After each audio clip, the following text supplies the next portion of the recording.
It's been a pretty quiet week this week for backlog progress, still plugging away at the same couple of games, although I've not touched Demon Ex Machina like at all recently. The story is probably one of the most uninteresting things I've seen in a long time, and the gameplay is like repetitive, and going back feels like a chore.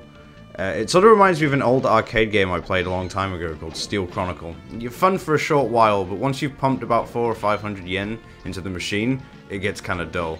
The difference between that in Steel Chronicle, I was able to actually engage with the multiplayer component, while in Machina, I tried to engage with the multiplayer in the form of the 4-man dungeon exploration thing, only to be met with tumbleweeds. I'll see it through to the end, but at the time of recording this video, I'm having a pretty miserable experience with it.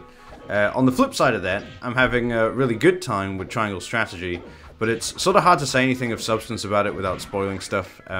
But the one thing I do want to point out is that I was talking with a friend who's also been playing it at the same time as me, and it seems like we're almost playing through entirely different plot lines. Like, there's a couple of early story decisions that have sent us on wildly different paths, with wildly different missions even, so it's cool to know that the game is pretty replayable.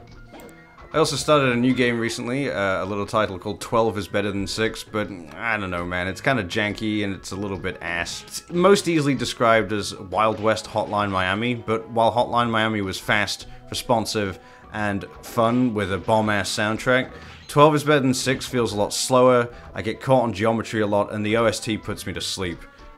The art style is also kind of balls with this kind of hand-drawn effect going on with stark white backgrounds, and on a technical level it looks pretty good, as in the artist did a good job drawing little Wild West people and environments, but it's all done on this like complete white background, and some of the levels are so busy that it's hard to tell where enemies are sometimes.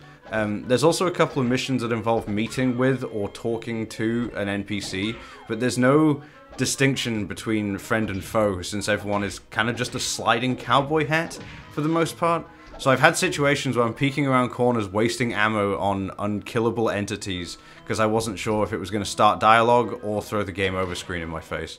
The worst aspect of the game though is probably the writing. It's like a 14-year-old saw a TikTok of an old Western movie clip and then tried to emulate it over the span of a 4-act game.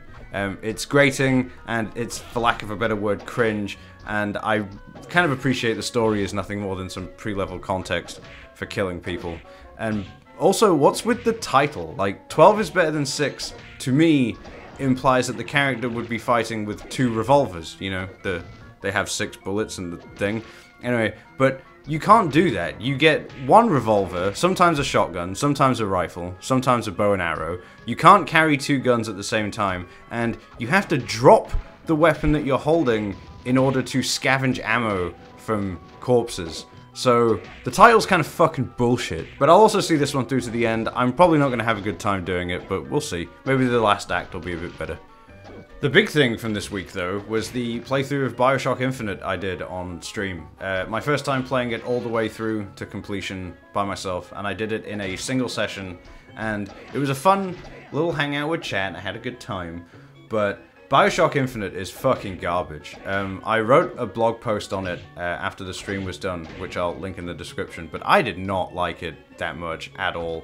If my post is too long didn't read, then my chief problem with it is that I really hate to see the dumbing down in an attempt to chase, like, mass appeal. Like, Bioshock 1 might not have quite had the depth to be classed as a true immersive sim, but it was at least trying to be clever by allowing you to use plasmids and the environment and all, like, the weapons, I think there was 8 of them or so, to suit a playstyle. But Infinite just turned around and said, fuck all that, we're doing Call of Duty now. They dumbed down the gameplay to the extreme and then wrapped it up in this pretentious, convoluted plotline about multiverse bullshit so that idiots would think that it's still being clever, and it seems like it tricked a fair few people. Anyway, fuck this game, it's a piece of shit. I do want to try the DLC that's set in Rapture to see if that's any better, but I'm not expecting much after the main campaign. Anyway, it's been a bit negative this week, so, you know, apologies for that. But hopefully this coming week I'll play some shit that's actually fun. Peace!